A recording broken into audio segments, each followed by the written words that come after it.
Welcome to the Slop Farm. Enjoy the video. You begin by collecting essentials and taking the first actionable steps.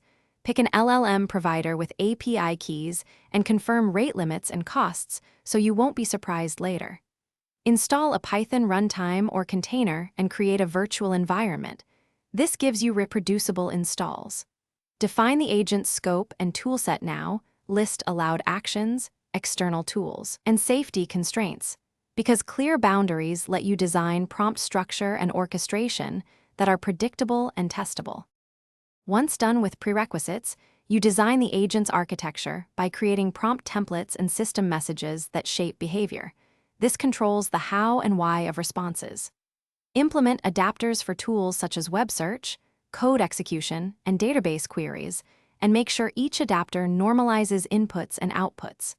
Then build an orchestration layer that plans actions, executes tools, and manages state across turns, so the agent can chain reasoning steps reliably and recover from partial failures.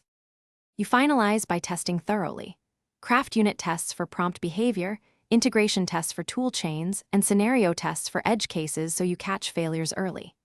Deploy incrementally, push to staging, run smoke tests, roll out canary instances, and monitor latency, error rates, and hallucination patterns. If problems arise, log full inputs and model outputs, reproduce failures deterministically, and tighten prompts or add validators. This single troubleshooting habit often isolates root causes quickly and reduces repeated mistakes. Thanks for watching. Consider subscribing if we helped you today.